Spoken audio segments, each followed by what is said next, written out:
Welcome to Movie Postmortem, where we dissect films of all kinds, whether they're good, bad, or those guilty pleasures we just can't quit. I'm Reggie Hill, and I'm joined by my nephew Isaiah Brown. Together, we're here to examine what worked, what didn't, and why we keep coming back for more. So grab your popcorn because no movie is safe from the scalpel on Movie Postmortem. Hello, everybody. Thanks for joining us. On today's episode, we will be talking about It, the 2017 film based off the Stephen King novel. It was directed by Andy Muschietti, written by Chase Palmer, Cary Fukunaga, and Gary Doberman. And so, since this was your pick this week, Isaiah, tell us why you chose this film.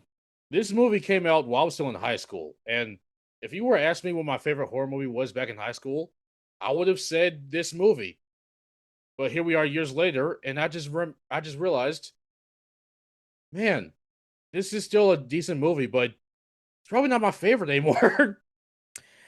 Yeah, it's very interesting how tastes can change over time. Before we dive a little bit more into it, let me give the overall plot summary of the film for anybody who isn't familiar with it. I think it is a very popular story, so I probably don't have to do this. But in the summer of 1989, a group of bullied kids band together to destroy a shape shifting monster, which disguises itself as a clown and preys upon the children of Derry, their small Maine town.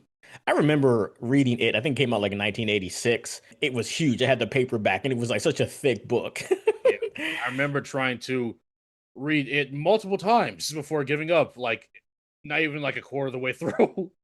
And when I look back at my journey as a reader and a fan of different types of fiction, Stephen King was popular, and so I ended up reading it. I don't love horror, as I frequently say, but I read a lot of horror back then because they were popular books. I was also very familiar with this franchise because there was a TV movie that was very popular that came out in 1990 that was based on it, and it starred Tim Curry as Pennywise, the dancing clown, who was a major character. That combined with the novel really made it a very popular, intellectual property.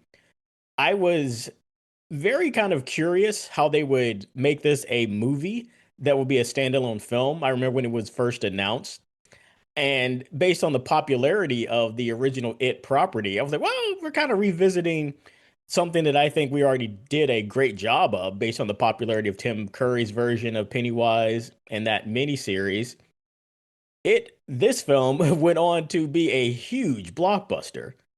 It had a budget of only around $35 million dollars and made over $700 million dollars worldwide. I think it is still the top grossing horror film ever made.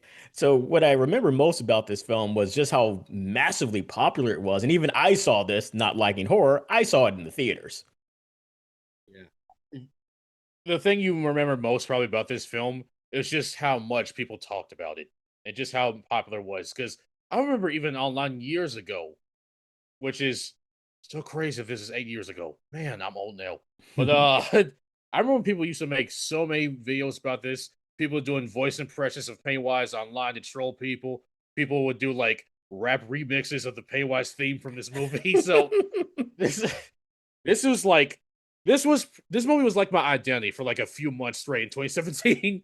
With that kind of interesting, trivia out of the way, let's get into our first overall impressions of the film. So I'll let you start. Okay, here's my first overall impression.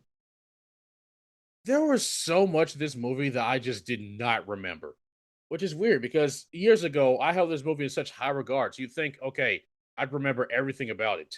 And granted, I still remember probably more than your average person does because, well, I'm weird like that. But here's my biggest thing.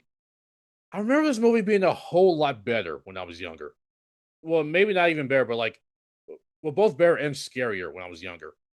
Maybe that has to do with me being younger at the time and not really Hmm. watching a whole lot of horror movies in 2017 and beyond. But I think that just has something to do with either A, this movie isn't the golden the golden egg that I thought it was, or B, we've been spoiled by Evil Dead Rise in terms of horror movies.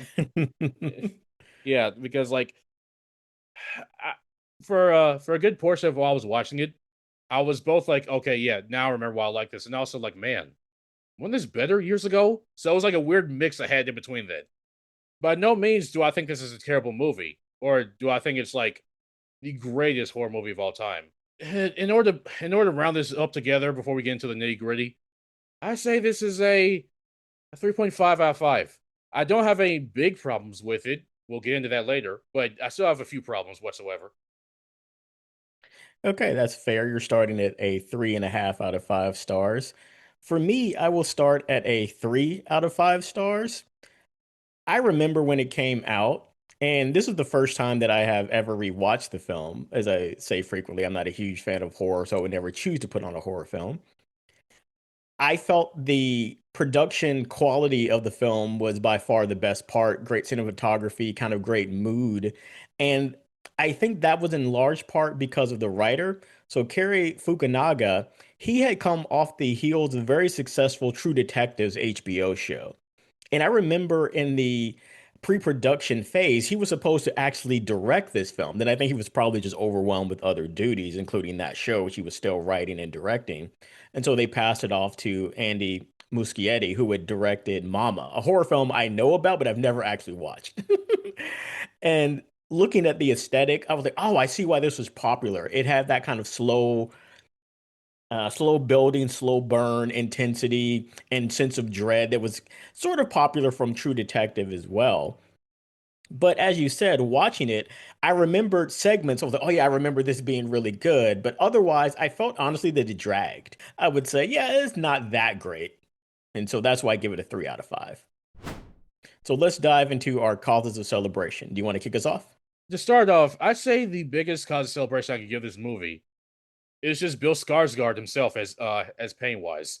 I think he does a phenomenal job in this movie as the clown. Yes, and to me, that was the biggest challenge. As I said, for my generation, Tim Curry as the clown in It is the iconic performance, where I was like, wow, how are you going to actually do better than that? That's a very tough act to follow. And I think he made it his own in several ways, and he does it in a very unique way that took some drastic turns and changes from the original Pennywise from the TV show in order to make it stand apart.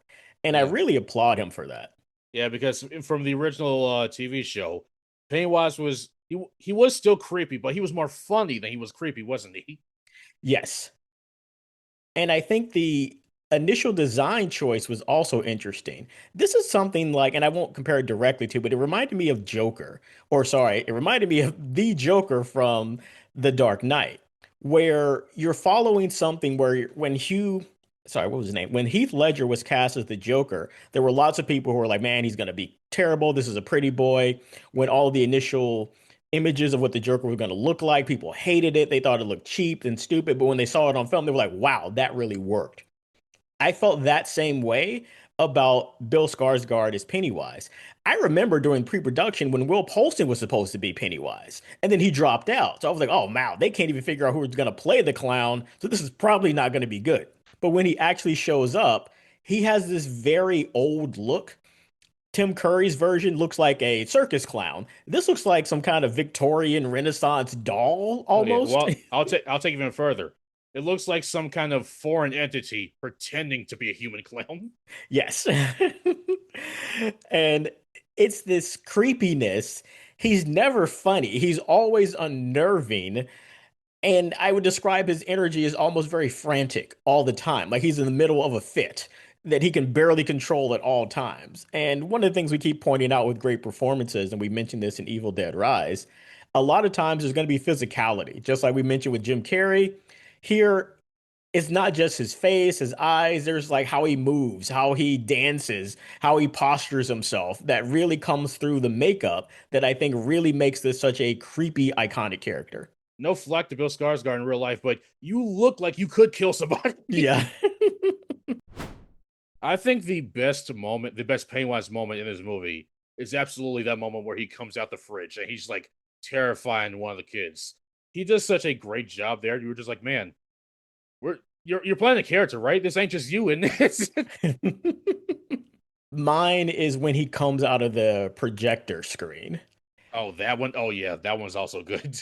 because Initially, it's very scary because all you're seeing is his face is revealed as the woman's hair moves out of his face because he's essentially appearing in the images that the boys are watching on the slide projector. He takes it over and you're seeing slowly it's revealed as his face. And then when he turned the projector off and he turns back on, all of a sudden gigantic and he's literally crawling through like this screen.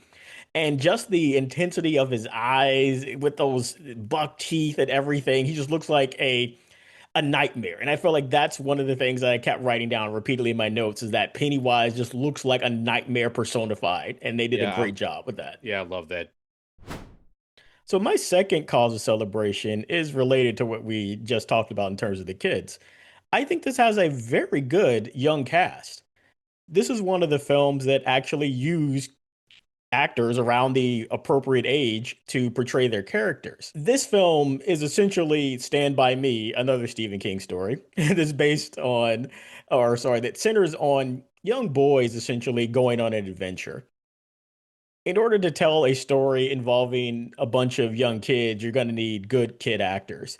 And I think they had a very impressive group of kids to portray the losers, or the loser club members, at their young age. A couple of these people went on to become bigger actors. I think the two that I would give the biggest shout out to for this call of celebration would be Finn Wolfhard, who plays Richie, the comedian of the group, and Sophia Lillis, who plays Beverly, the only girl who is a member of the Losers Club. I think they do a great job anchoring the film for very different reasons. The thing that makes or breaks a film involving kids, honestly, is whether or not I can tolerate the young actors' performances. I understand that they are not adults, and I would prefer to have actual age appropriate kids rather than hiring a 25-year-old to play a 12-year-old. Yeah, I was getting ready to say, like, I'd rather deal with this than deal with Tobey Maguire Spider-Man, where all these college kids look like they're still in high school for some reason. Yes. I felt that all of these kids were great. I don't feel that there were any weak performances by any of the kids. And I felt like, especially for these roles where you had to say, okay, for Finn Wolfhard, who was coming off the success of the early seasons of Stranger Things, so he was probably the most well known of the cast. He did a great job portraying Richie. He has to be pretty much comic relief, but also a kid who can really deliver these lines off the cuff in a way that just doesn't seem like obnoxious. Okay, you can tell an adult is writing these precocious kid lines. And his delivery for every one of his inappropriate remarks, it feels like something that a character his age would say. And I Yeah, felt like that really worked. at no point did they feel like just adults writing lines for them. It was so good. Yes. And I've There, seen lots of movies where you're like, yeah, this is the adult writing for the kid, and it doesn't sound or feel natural at all. yeah, there were several scenes where where I when I admit I watched this with my friends because they were over here yesterday and we didn't know what else to do. My friend, each time Richie would open his mouth, he was just like, okay, well that one didn't land for me, but he for most of the time he was like, okay, all right, Richie, that one was funny. Yes, I wrote that down for me as well. Richie's lines, no matter how inappropriate or juvenile or crude they were, half of the time it got an actual audible laugh out of me because the delivery was great and it felt like something a kid, even a smart mouth, gross kid would say, and it just cracked me up. And on the other side of that, Sophia Lillis plays Beverly Marsh. She is a person who we see bullied, but in a very different way than the male characters are bullied.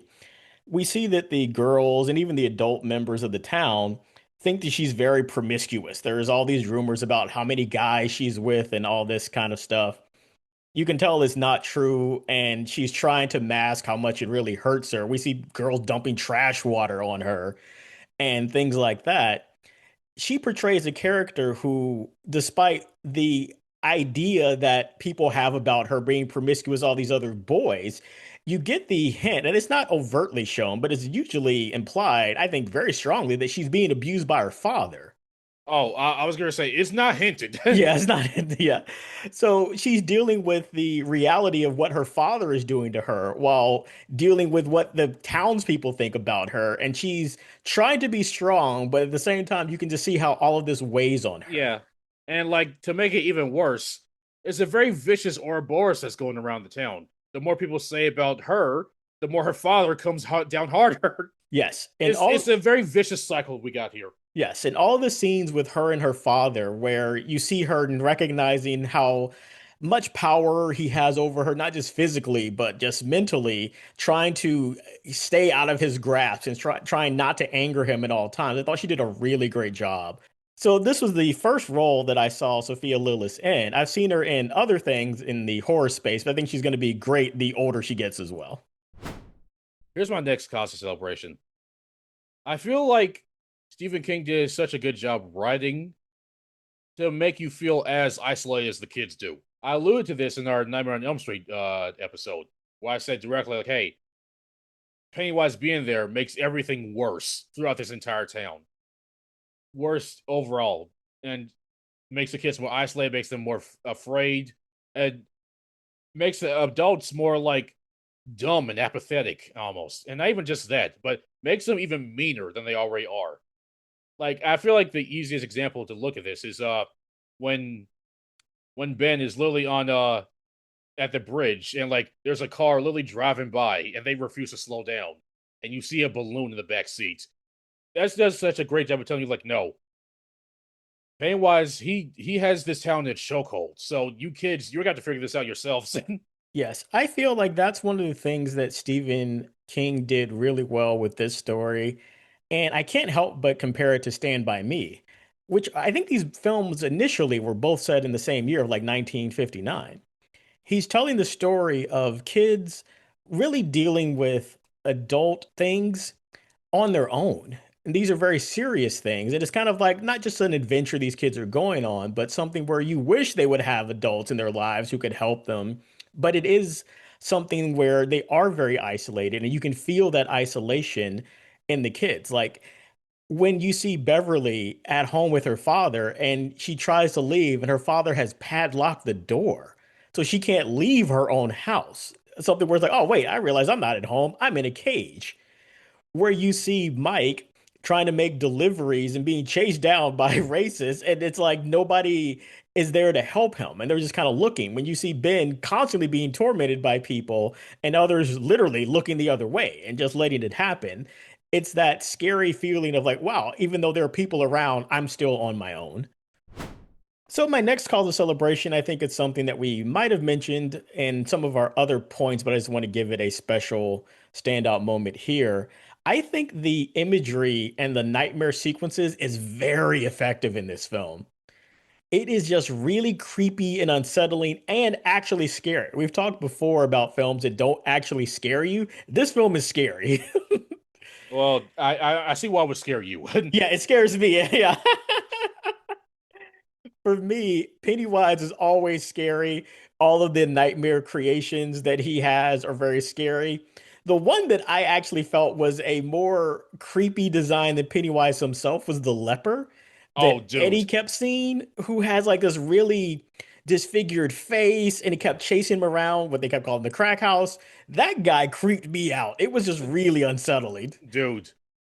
The scariest things in movies to me fits one of those things where like we take an in real life horror story and make it even worse.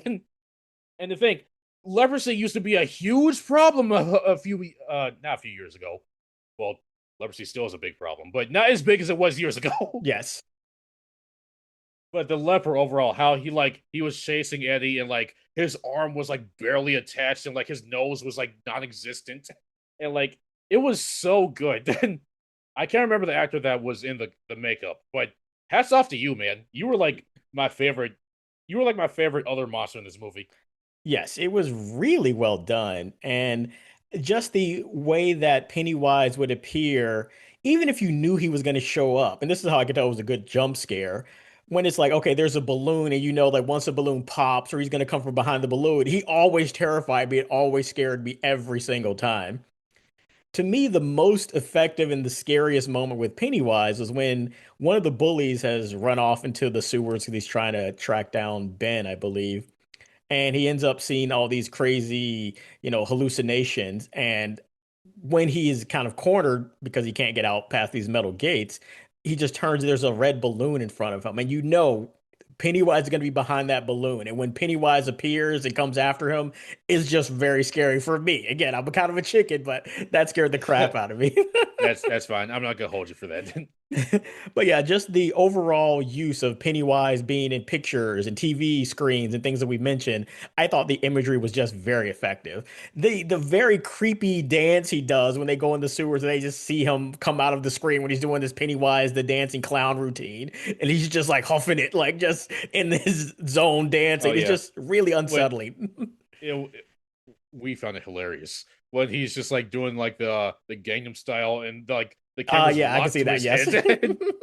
We found it hilarious. Yeah, so like I just found the imagery that they have to be very effective. So I just wanted to give that a special shout out. Even without the clown, this story would still work very well, I think. Yeah, and that's one of the things that I noted and wrote down. I think this does a great job of showing and portraying things that make kids afraid. All the way to the beginning of the movie that we probably didn't even talk about that much. Georgie literally running up the stairs because he's afraid of the basement dark. Oh yeah, that was the first thing I wrote down. That was like, yeah, this is great. This is what a kid is afraid of. The shapes and sounds you hear in a basement. Although, yes, there's never been a monster, I believe, found in a kid's basement, but you have that fear of what's down here. Yeah, and I'm gonna keep it real with y'all for a second. I'm not even gonna hold you. Even me at like 20, mid 20s, early 20s, I still turn on the lights when I go to the fridge at 3 in the morning. Yeah. Well, half of it's because I don't want to trip on anything. The other half is who in my house at night. Exactly. So yeah, preying on what fear, like what fears we had as kids, and us still remembering what made us afraid as a kid. I think is what the film does great. And like you said, yeah, I actually wrote that down in my notes. That very first scene of Georgie just going to the basement to get the wax for the paper boat. It's very scary because like yes, what is that in the corner? Oh no, the washing machine's making a noise. Like all the things as a kid, you're like, ugh, basement is scary. Yeah, it got to the point where when we were at that point in the movie, I did a quick show of hands for the people that were with me. I was like, okay, show of hands. Who was also afraid of the basement when they were kids? And everyone, everyone raised their hands. Now, here's Yeah. the question: were you also afraid of the basement when you were younger? Oh, 100%. My grand's basement, it was just like the wood stairs that I always imagined, obviously something grabbing your feet from, while you're going down the stairs. It was had like dark corners. It had this separate small room where it was just like you could always imagine like I don't know what's behind this. I don't know what's down here. So it was always like, yeah, run up the stairs as fast as possible before the basement monster gets you. Okay, and so we'll take a quick break and then we'll come back with our causes of death. Here in Derry, community means everything. We're proud of our clean streets, friendly neighbors, and the fact that most of our children make it home before dark. But sometimes, kids say they see things things in the sewers, things in the mirror, and things that smile back. If your kid tells you that they saw a clown in the drain, remind them it's probably nothing. At Derry Public School District, we take safety seriously. That's why we've implemented new programs, like the Stranger Awareness Curriculum. It teaches children to cross the street when they are approached by anyone offering them a balloon. Drainpipe Safety Week, reminding students to avoid eye contact with anything coming out of a storm drain. And Reading is Power Week. But don't read it if it's written in blood, please. Together, we can keep Derry's children safe, happy, and floating. Use promo code POSTMORTEM to receive a complimentary See Something, Keep Walking reflective backpack charm. Derry Public Schools, building the future, one missing child poster at a time. And we're back. And so let's get into our causes of death. For me, this will be an interesting one because I don't know if you'll feel the same way because we are very different ages. My first cause of death is that this film, which is set in 1989, at no point in time in this film does it actually look like it's 1989. Oh, you know what? I actually was going to ask you about that. I was gearing up to say so. As a person that's lived through the good old days, does it look like the good old days? I feel like this is something where it's probably a budget reason, but it looks like when the film was actually taking place in the TV series and in the book, which is in the 1950s. Everything about the look and the feel of this town, outside of a couple of references, feels like late 1950s America. At no point in time does this feel like the 1980s. This story, in its essence, just like Stand By Me, is such a 1950s America story. Even the bullies with the switchblades and everything. I just feel like they didn't do a good job of actually updating it to actually be 1989, and I don't understand why they didn't just set it in the 1950s. When you look at other movies set in the 1980s, even involving kids going on adventures like Goonies or other stuff, you would say, ah, I see, that feels like 1980s America. This does not feel like 1980s America. So to me, that just stood out the entire time. And I wondered if they had a $70 million budget instead of a $35 million budget, where they would say, okay, yeah, let's just make it legitimately 1950s America. This is my biggest cause of death, and this has been bugging me since yesterday. I feel like the townspeople, the adults, the boys, everything, they did too good of a job that where it somewhat takes away from Pennywise. I would say that that's something I could understand, because when I looked at some trivia about the film, I think they say Pennywise only has like 4 minutes of dialogue in the film. And his appearances, as we mentioned, are usually fleeting in the background. He's not the biggest factor that the kids deal with in terms of animosity, anger. The adults in the town itself is the bigger wrath inducing thing than Pennywise himself, which again is part of the whole lore of him being something that's causing all of that. But he is not someone who's on screen a lot, actually. Yeah, but like, just to here's to get across my point here. It's the scene where Beverly's like distracting the pharmacist so the kids can make off with the medical supplies and whatnot, Hmm. and he's just like, ugh, like flirting slash whatever that was with her. That scene had me feeling disgusted, and I was like, oh god, I don't want to do this. And also Beverly, every time she was with her dad also made me feel like this is gross. I creepy. I don't like this. But wait, in terms of Pennywise, I didn't feel as I didn't feel that same impact. Like I felt something, but it wasn't like the nuke that I dropped with the other examples with the other townspeople. And so I feel like the balance between the adults, the town, and Pennywise is kind of off in this movie. Where like their parts are so major that it kind of takes away from Pennywise a little bit. Yeah, I can see that. And I think that's one of the reasons I said earlier this story could easily work without Pennywise, because you have the townspeople themselves as enough of an antagonist in multiple ways to sustain the story. So, the big cause of death for me for the film is that this has traditionally been a two-part story. We see the loser club, we see them sort of defeat Pennywise and then realize they have to face him again 27 years later. Then we come back to them as adults, where they all come back to Derry to defeat him for good. This film clearly had a part two planned, and they set up the fact that the kids are going to come back to face him ultimately again for the final time in 27 years. I just don't think that that's a good decision. I find the second half of the story to be inferior to the first half, and I feel the same way here. This is not a short film. It's 2 hours and 15 minutes. I felt that you could take the important elements of the story that they don't really fully flesh out here about the kids and some of the backstory of Pennywise. And I feel that you can just make this a one-part story, make it 2.5 hours long, and just be done with it. I didn't need the kind of dangling, not cliffhangers, but letting this story kind of linger on to be clear that this is not the end. I just felt it wasn't necessary. And it kind of weakens the film that you know you have to wait until part two to get a resolution to the story. When we were watching the movie yesterday, we noted two things. One, this movie's so decent. But two, we noticed how, man, it feels like this is heavily edited down for what it originally was.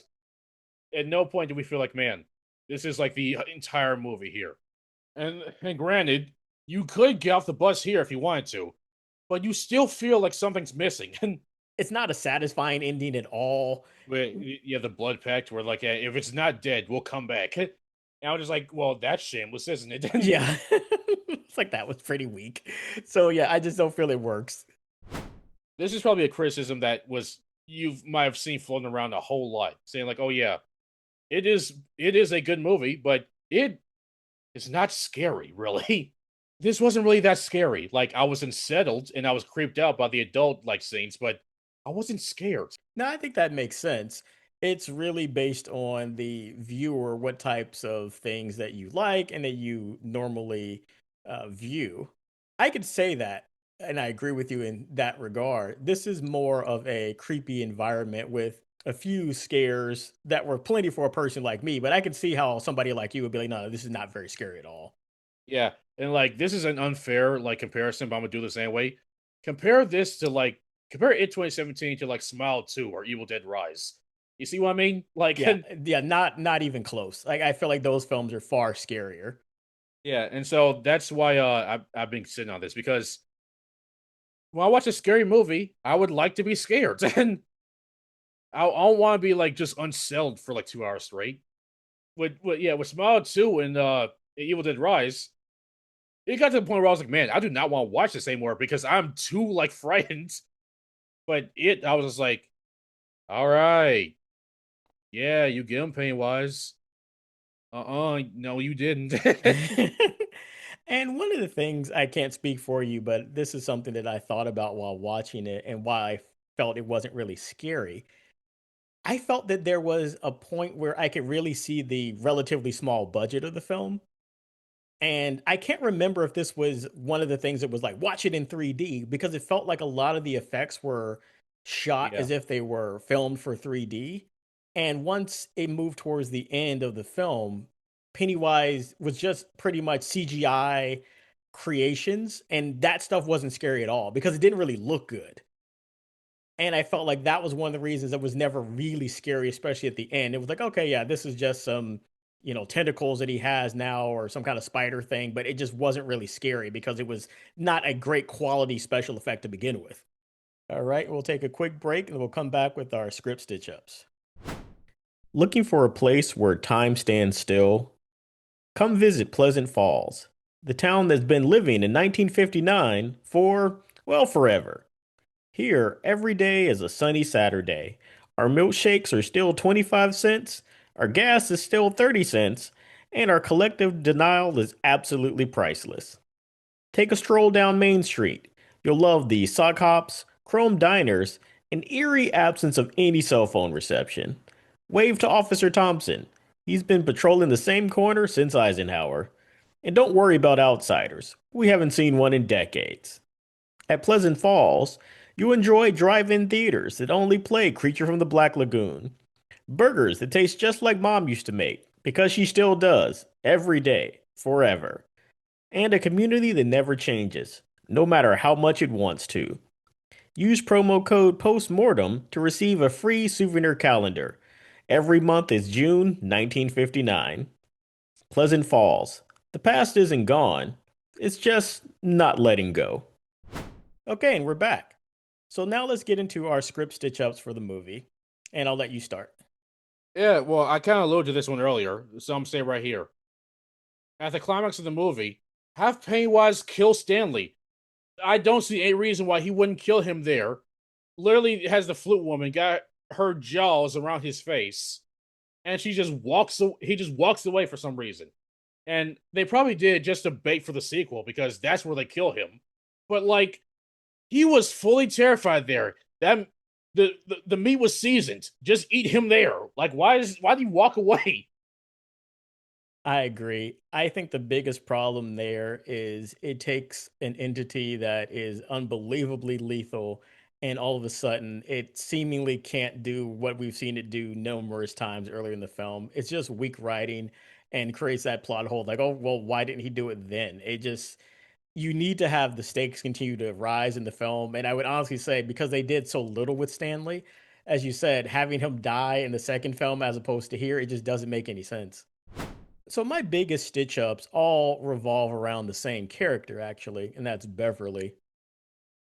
The first thing I'll say, and this is not a hot take at all, the actual ending of the It novel or this section of the novel involving Beverly, as Stephen King wrote it, is, in my opinion, and the opinion of many other people, completely disgusting and unnecessary. Well, I was getting ready to say there's a very good reason why we didn't adapt everything from the novel. Yeah, and I'll say this too. I think that every Stephen King adaptation is better than the original source material. I think when you look at a lot of what he wrote, especially involving kids, it is disgusting and unnecessary. I generally believe that when he wrote it, that was his cocaine years. I feel that unfortunately, I would love to say it was cocaine years as opposed to decades, because I think a lot of times you look at the stuff that he's done involving kids and his stories, it's like, man, that's why none of that is ever in the film or TV show adaptation. Is always better for it. So we're not even going to discuss what happens with Beverly and the kids in the book. What they do here, though, is almost equally as stupid. We alluded to earlier the fact that the film ends with Beverly kissing Bill for seemingly no reason, because throughout the story they have this thing where she doesn't know that Ben is secretly her admirer, but she finds out that it's Ben because she's in a catatonic state and Ben kisses her, and then they say lines to each other that only the writer of the poem would have known. But in the end, when Bill kisses her, she smiles, and that's literally the scene that the movie ends on. Like, yeah, I think I know what you're getting to here. Like, you cannot have her recognize who wrote the poem and then keep the ending. Yes, it makes no sense. You can't have those scenes in that order. They obviously shot things that were going to be later revealed as things we didn't know as an audience member later. But again, she kissed Ben in front of the entire group of them, which again, I think is actually stupid. I don't even think you need Beverly in a catatonic state that needs to be woken up by true love's kiss. I think that's just literally dumb. But Uh, having that happen and then having her kiss another guy, it's like, why are we still doing terrible things with her? And even this is after the fact that for some reason, Pennywise kidnaps Beverly and takes her to his lair. I don't understand why he did that. Again, just kill her. Yeah, just kill her. She is shown many times to be very brave. She's not a damsel in distress. She's quick to take action, even foolhardy action.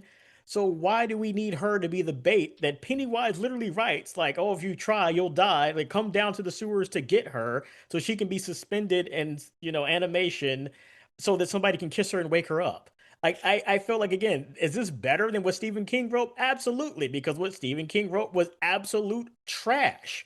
But I don't understand why you reduced a strong character to just being a sleeping beauty or a Snow White who needed to be kissed awake at the end. It makes no sense. So another stitch up I have involves this. As we pointed out, one of the big problems with the ending is that Pennywise is seemingly defeated rather easily, but it's made clear that he's going to come back in 27 years. Literally, this a cause of being be jumped by children. Yes, children just beat him down. One thing I felt, and I'm not sure this is actually accurate to the lore of how Pennywise exists in this universe, give me some type of explanation that it's almost the end of his yearly feeding cycle and he's really weak right now. And what they're trying to do is to beat him before he goes into hibernation, but they ultimately just don't do it in time to where it's just clear that this is a last ditch effort. This is something that's probably not going to work, or make it so that they're trying to escape the sewers before, it closes like this portal that's his domain or something. So it's like, it's clear that that's a reason that he's kind of got a handicap for why they could even beat him now, because he's weakest right before he goes to sleep or Yeah, something. and granted that this at the end of the movie they do kind of hint at something like that, saying like, "Oh yeah, now you're the one that's scared now because you're gonna starve," and he's kind of like cowering a little bit. They have a little snippet of that, but it's not enough. Yes, I just felt like that's where it was easy to flesh that out. And this is where Ben does a lot of research that I thought was really cool. Where he realizes the trends in terms of the crime and missing kids, make it something where like, oh, after this certain date, nothing happened. So this is must be when his feeding ends. So we only have until midnight in order to do something. If we're going to do something about this. I would rather this ending be an ending where they fail to kill him in a very, small closing window of time, rather than we beat him with the power of friendship. We're going to do it again in 27 years. Or, as I said before, just make them beat him for good this time. I still don't think this movie needs a part two. Here's the thing: I don't know how we'd fix this actually, but I feel like it would be easy for them to do it because they get paid to do this. We don't. But make Mike more of a character. Yeah, that's part of why I said the setting for this film doesn't even work. they're still using the 1950s plot and setting involving racial stereotypes and racial separation in 1989. As they keep showing on the theater marquee, this is when Lethal Weapon 2 and Batman are out. So I'm not saying that racism was solved by then, but the idea that Mike was some type of ostracized person because he was black, I'm like, that doesn't really hold up the same way it would have in the 50s. So yeah, it's like they have him as an outsider, which again, if it was set in the 50s, it's a lot more clear why Mike is an outsider. It's like, yeah, you don't associate with that kid. He's the black guy. Okay, so let's revisit our summary and scores. For me, I still think that this is a very well made film, especially for the budget, which was very low for a big screen adaptation of a very popular intellectual property like this. I think the kid actors were really good. I wish there were more of them. They had more to do in certain scenes, but the overall imagery, Bill Skarsgård as Pennywise, and the way that they very effectively captured what a nightmare is like for a kid really work for me. This is something that we've seen far better horror films produce later. And while I think this is a good example of a Stephen King adaptation, it does still have some Stephen King adaptation problems in that sometimes it's a bit too much trying to be done in this. I still think this would work better as one film as opposed to an obvious two-parter. So because of that, I'll stick with 3 out of 5 stars. I think this is something that if you like the original Stephen King film or the TV show movie, but you haven't seen this one, you should definitely watch it. I'd say if you want a soft horror movie, watch this. But like if you want to really get into the nitty gritty, like I say, watch Smile. Watch the Smile movies. Those will have you feeling something, all right.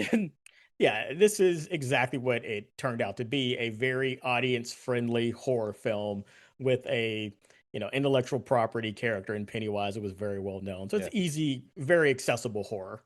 I think I'm gonna drop my rating to like a 3 now. I still feel like this is a solid movie, but like the climax just weighs me down so heavily to I'm just I can't give it a 4, and I have to drop it. That I have to drop the half star. So that's it for this episode of Movie Postmortem.